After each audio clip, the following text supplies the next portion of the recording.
नदी के किनारे बसे हुए एक छोटा सा गांव जहां 3-4 घर दिख रहे हैं। तो फ़िलहाल ये खूबसूरत जगह है मेरे लिए, क्योंकि दिल्ली एनसीआर में आप कितना भी अच्छे से रह लो, बड़े मकान बना लो, लेकिन जो सुकून मुझे इस जगह मिल रहा है ना, वो कहीं नहीं मिल रहा। सच बताऊं तो ऐसा लग रहा है कि बस यहाँ पे बस जाऊँ आके। यहाँ के लोग बहुत ही अच्छे। मैंने अभी बाजी से बात की, इन्होंने बताया कि कहाँ कैसे रहते हैं, हम कहाँ के रहने वाले बदायूं के हैं, लेकिन बड़ा सुकून लग। हमारे भाई साहब बात करते हैं उनसे। हमारे भाई साहब कुदार लेके आ रहे हैं, इसे कहते हैं कुदार। क्या हाल चाल है जी? खेत करने जा रहे हैं? अच्छा, तो ये लोग जा रहे हैं खेती करने, क्योंकि यमुना नदी के किनारे यहाँ खेती बहुत होती है, सब्जियाँ उगाई जाती हैं, फूल भी उगाए जाते हैं यहाँ पे। तो अच्छा ठीक। और भाई चल रहे हैं अपने खेत की तरफ, और हम भी इनके साथ चलेंगे और देखेंगे किस तरीके से ये सब्जियां उगाते हैं इस देश में। इस देश की सबसे ज़्यादा खूबसूरती यही है कि आप जहाँ जाओ मिलजुल के अच्छे से बात करते हैं।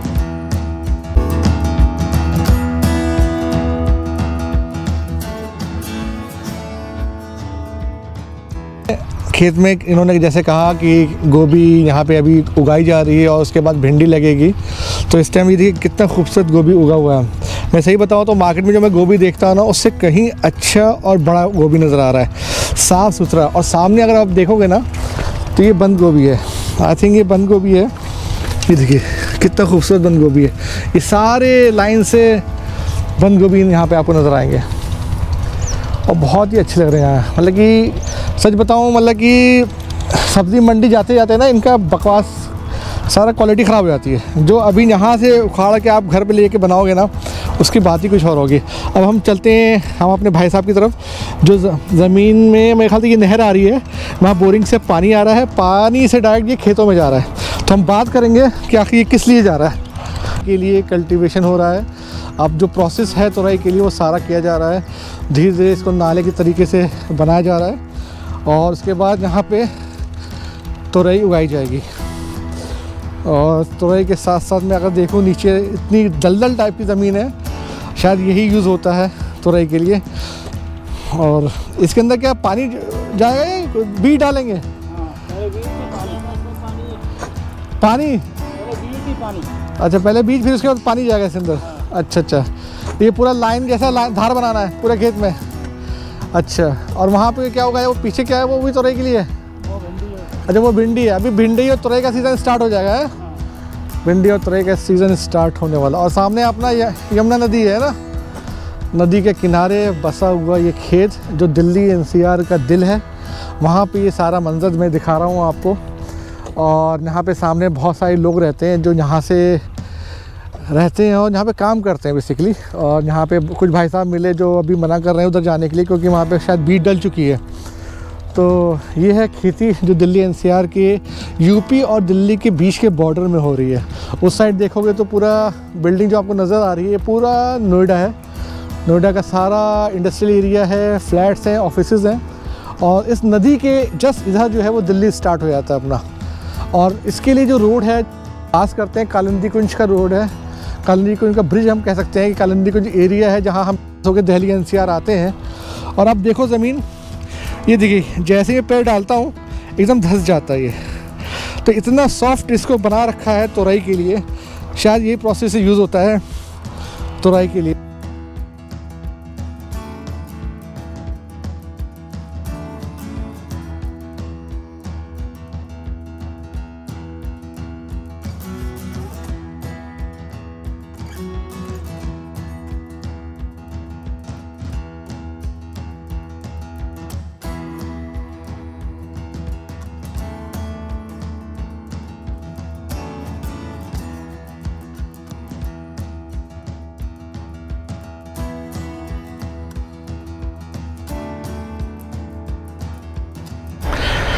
अभी मैं एक खेत में हूँ और स्पेशल है ये, क्योंकि अक्सर हम लोग जो खाते हैं, क्या खाते हैं मैं बताता हूँ आपको। ये देखिए, दिख रहा है आपको, ये लाल मूली है और ये मूली आपको जल्दी मिलेगी नहीं। इसको हम जनरली आपको वाइट मिलता है, लंबी लंबी होती है, लेकिन लाल मूली जो स्पेशली ये चुकंदर की तरह नज़र आता है, लेकिन ये स्पेशली लाल मूली कहलाता है। पता नहीं दिल्ली एनसीआर में क्यों नहीं मिलती, हमें तो मिलती नहीं है। हम जब बाज़ार जाते हैं कुछ लेने के लिए, ये सारी लिए लाल मूली की है। और इसको हम देखते हैं टेस्ट करके कैसा है। वैसे तो मैं ऐसे ही साफ़ कर लेता हूँ। और वाकई में वो जो झाग आता है ना, सरसहाट जैसा, जैसे मिर्ची टाइप की लगती है, वो इसमें नहीं है। एकदम अल्टीमेट है लाल मूली। ये कुछ अच्छा लगा मुझे। तो ये लाल मूली हम कहते हैं, गोल सा होता है, मुझे लगा शायद लंबा सा होगा, लेकिन ऐसा निकला नहीं। तो गोल सा है ये लाल मूली। चलिए भाई साहब से बात करेंगे, उनसे पूछेंगे इस लाल मूली की खासियत क्या है। तो मुझे आप बताओ, ये जो लाल मूली है इसकी क्या खासियत है? जो सफ़ेद वाली मूली लंबी लंबी होती है उससे अच्छी होती है, कैसी होती है? ये सलाद में आती है, सलाद के काम आती है। सलाद के काम आती है। और खाने और सब्जी वगैरह में नहीं, सलाद के लिए होती है। अच्छा, बहुत अच्छी लगी, मतलब वो झांस नहीं है जो होनी चाहिए। और पप्पू जी यहाँ ये क्या उगाया जा रहा है? ये राई सरसों है। राई सरसों है। अच्छा अच्छा अच्छा। और यहीं रहते हैं आप? हाँ। ये सामने जो आपके घर जो है? हाँ, ये घर है। रहने वाले कहाँ के हैं? यूपी के। यहाँ पे अक्सर सब लोग यूपी के ही हैं। हाँ जी। आप कहाँ के? यूपी के। यूपी में बधाइयों तो नहीं है? बधाइयों। देखो मैंने बोला बधाइयों, उन्होंने कहा भाई साहब ने बधाइयों के, वाकई में बधाइयों। हाँ जी। तो ज्यादातर लोग सब बधाइयों के हैं क्या? यहाँ बधाइयों के हैं सारे। ऐसा क्यों? बधाइयों के हैं और प्रतापगढ़ के हैं। तो सबको बधाइयों वाले को उठा के लाते हैं? नहीं, ऐसा कुछ नहीं है। हाँ। अपने काम यहाँ जो 2 पैसे मिलता है वहीं आदमी जाता है। तो यहाँ पे आप कितने सालों से हैं? हम यहाँ करीब हो गई 20 साल हो गए। 20 साल से आप ये काम कर रहे हैं? जी। खेती बाड़ी? जी। मेरे लिए तो सैल्यूट है सर। हम लोग तो पढ़ लिख के कुछ भी कर ले, लेकिन बिना आपके हम ना पेट में कुछ डाल पाएंगे ना खा पाएंगे सब्जी वब्जी। तो you are the warrior, soldier है आप हमारे लिए। सर वो तो ठीक है, लेकिन आप जो इज्जत दे रहे हो हमें, लेकिन और लोग नहीं देते। गलत है ना वो। भाई हम लोग कितना ही पढ़ लिख जाएं पप्पू जी, लेकिन एक वक्त आता है हमें दाल रोटी चाहिए, और वो दाल रोटी आपसे ही मिलती है हमें। वो तो मिलती है, ये हकीकत है, लेकिन लोग समझते नहीं ना इस चीज़ को। जी। अगर आप लोग ना रहे, हम क्या मकान का अचार डालेंगे, हम कितनी बड़ी लंबी कार ले लें, अच्छा घर बना लें, लेकिन जब तक हम दाल चावल नहीं खाएंगे तो कोई फर्क नहीं पड़ता आपके वजह में। अरे अंबानी भी है, वो दाल रोटी ही खाता होगा, भले कैसे भी पाता, लेकिन आपकी वजह से हम लोग जिंदा है भाई। सच बताओ तो ऊपर वाला तो करते ही करता है, लेकिन आप ये जो काम कर रहे हैं ना, वाकई में ये एक प्रोफेशनल जॉब है। और मैं तो कहूँगा कि हर पढ़े लिखे इंसान को ये खेती बाड़ी करनी ही चाहिए। आपका क्या ख्याल है बाबू जी? सही। मैं तो हमें बच्चों को पढ़ा रहा हूँ, अपने बच्चों को पढ़ा रहा हूँ, लेकिन ये मैं भी सोच रहा हूँ मेरे बच्चे कुछ आगे जाके कुछ बने। हाँ बने, सही बात। हाँ। नहीं, मेरे कहने का मकसद है पप्पू जी, चलो आपने अपने बच्चों को पढ़ा के इंजीनियर बना दिया, लेकिन फिर वहाँ से जो खेती बाड़ी कौन करेगा? मैं तो आगे 10 साल 20 साल 25 साल की बातों की बात कर रहा हूँ। खेती बाड़ी जब तक हम कर रहे हैं और उसके बाद बच्चे करेंगे तो ठीक है, नहीं करेंगे तो वो कुछ और कोई बिजनेस करेंगे वो तो ठीक है, लेकिन खेती बाड़ी असल तो मुद्दा ये है कि खेती बाड़ी को भी सरकार को प्रोत्साहन देना चाहिए कि लोग करो, नहीं तो क्या खाओगे। लेकिन हमारा नुकसान होता है, गोभी इस टाइम में 3 रुपए किलो 4 रुपए किलो बिक रही है। हाँ। कुछ नहीं मिल रहा है इस टाइम में। हाँ, ये तो दिक्कत है। अच्छा लगा, आप अपना काम कीजिए, वाकई में काबिल तारीफ़ है आपके साथ, इसलिए जुड़े हैं। तो इस वक्त मैं हूँ, देखिए हमारे साथ 2 सर हैं, हमारी 2 बहनें हैं, और यहाँ पे है कश्मीरी साग। इसे कश्मीरी साग कहते हैं? जी। अच्छा, कश्मीरी साग और नॉर्मल साग में क्या फ़र्क है? कश्मीरी साग इसको कश्मीरी ही इस्तेमाल करता है। अच्छा। हाँ, बाकी अब तो जानकारी हम लोगों को होगी तो हम भी खाने लगे हैं। जैसे जैसे आपसे जानकारी होगी ऐसे बनता है, इस प्रकार से बनता है, तो उस हिसाब से हम भी खाने लगे हैं। लेकिन पहले कश्मीरी के अलावा कोई और नहीं इस्तेमाल करता। तो ये कश्मीर में पहले होता था? जी, कश्मीर से आता था। कश्मीर से? तो यहाँ पे बनने लगा है ये? हाँ, हमने बोना स्टार्ट कर दिया है। अच्छा, तो इसमें क्या खासियत है इस कश्मीरी साग में? इसका टेस्ट ही अलग है। अलग टेस्ट होता है, और बनता वैसे ही जैसे कश्मीरी जो है इसको इस्तेमाल गोश्त के साथ करता है। गोश्त के साथ करता है वो? अच्छा, हमने जानकारी ली है तो वो गोश्त के साथ ही इस्तेमाल करता है। आप बनाएंगे तो कैसे बनाएंगे? नॉर्मल तरीके से? नॉर्मल तरीके से बनाते हैं, सरसों के तेल में डाल के। नॉर्मल जो है तेल के साथ फ्राई करना है इसको। अच्छा। उसके साथ जो भी तड़का लगाना है उसके साथ तड़का लगा दो। हाँ। अच्छा, ये कश्मीरी साग है? ये कश्मीरी साग। अच्छा, तो नॉर्मल तरीके तेल के साथ तड़के। एक सरसों का साग होता है, चटनी का साथ, वो तो हम नॉर्मल। ये कश्मीरी स्पेशल साग है? कश्मीरी साग। अच्छा, ये इस तरीके से रहता है और ऐसे ही तोड़ते हैं? ये इस तरह से तोड़ते हैं सर। ये है कश्मीरी साग। अच्छा, इसको नॉर्मल तरीके से पका सकते हैं? ये इस तरह से बनाया है। अच्छा, इस तरह से बनाया जाएगा, ये तेल के साथ फ्राई किया जाएगा, इसको कटिंग करके या चॉप करके जो करना आप कर सकते हो। तो ये है कश्मीरी साग जो अब दिल्ली एनसीआर में भी उगने लगा है।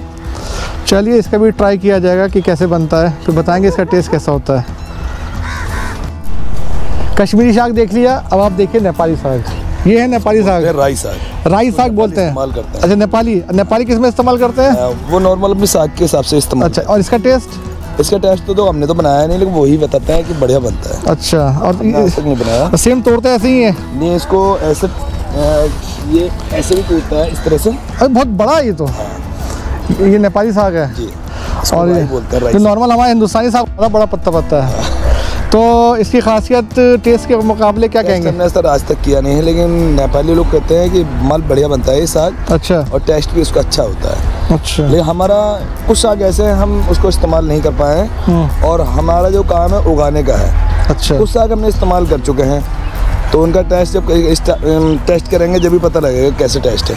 इसका हमने अभी टेस्ट नहीं करा। इसको भी टेस्ट कीजिए, आप बनाइए, और किसी से बनाए तो हमें बुलाइए। हाँ बिल्कुल, कोशिश करेंगे। और जैसा कि नेपालियों से जानकारी लेंगे किस प्रकार से बनता है। बनता है जरूरी है, क्योंकि वहाँ का उसका तौर तरीका अलग तरीके से होगा ना। और वो क्या है ये सामने, ये चाइनीज प्याज है सर, ये चाइनीज प्याज है? चाइनीज प्याज है।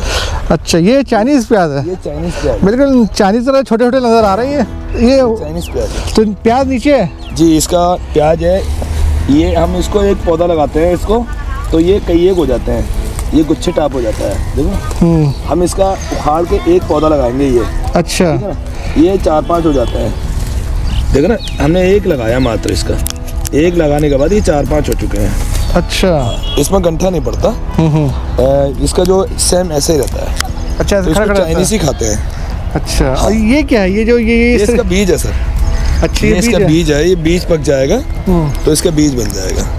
अच्छा, और इसे निकालेंगे कब आप, कब लगेगा ये तैयार हो गया है? ये अभी तैयार नहीं हुआ, अभी इसका जो है होली के आसपास में बीज काला हो जाएगा, तो इसको हम तोड़ के और इसको मींच के इसका बीज निकल आएगा, तो इसको दोबारा हम इसको उगा सकते हैं बीज के साथ। अच्छा, दोबारा से उगा सकते हैं? हाँ जी, हाँ जी। अच्छा अच्छा अच्छा, तो ये प्याज अभी हुआ नहीं है क्या? अभी नहीं हुआ सर, इसका अभी होली हुआ के नहीं तो? बाद ये जब लगाया जाएगा दूसरी जगह। हाँ, तो वो भी चाइनीज प्याज है वो सामने? ये भी सर चाइनीज प्याज। उसके अलावा उसके हाँ, पीछे वो भी चाइनीज प्याज। चाइनीज प्याज है। तो यहाँ पे हमने देखा चाइनीज प्याज है, नेपाली साग है, और वो तक कश्मीरी साग भी था। अब हिंदुस्तानी साग तो हम तो खाते ही रहते हैं। हाँ, बिल्कुल। चलिए उसके बारे में बाद में। एक चीज़ बताइए, आपने बताया चाइनीज़ लोग इसको खाते हैं, तो हम जैसे दिल्ली में रह रहे हैं जी, तो यहाँ चाइनीज़ आपको आके यहाँ से लेके जाते हैं या आप नहीं, लोग हम मंडी में सप्लाई करते हैं मंडी के अंदर। मंडी के अंदर हमारे पास मतलब व्यापारी आते हैं, जैसा आपके मुनीर का मार्केट का है, और क्या नाम है आपका, सॉरी ये जो है बहुत सारी मंडी है। आईना मार्केट है। अच्छा। बहुत से मार्केट के हमारे पास कस्टमर आते हैं, तो उन्हीं को सप्लाई जाता है। आज़ादपुर मंडी है, वहाँ जाता है हमारा माल ये। और इस देश में हर तरह के लोग रहते हैं। हाँ जी, हर डिस्ट्रिक्ट का आदमी रहता है। तो चाइनीज लोग अपने हिसाब से लेते हैं। हाँ, कश्मीरी भी रहता अब है, वो चाइना से नेपाली, तो नहीं बंगाली, मंगवाएगा। बिहारी, सब लोग रहते हैं।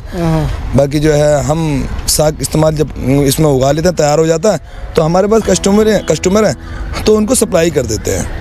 चलिए ठीक, चलिए मतलब हर तरीके के आप पूरे हर तरह के देशों का भी हाँ जी, हाँ जी। उगवान हो चुका है यहाँ पे। चलिए बढ़िया है, चाइनीज़ भी मेड इन चाइना भी आ गया यहाँ पे। हाँ जी। हम मेड इन चाइना से सामान लाते हैं और मेड इन चाइना वाला का ठप्पा लगा के मेड इन इंडिया बेचेंगे। ठीक है जी, थैंक यू। लेकिन वो चाइनीज आइटम ऐसा वो हमें धोखा दे देगा, लेकिन हमारा ये धोखा नहीं देगा।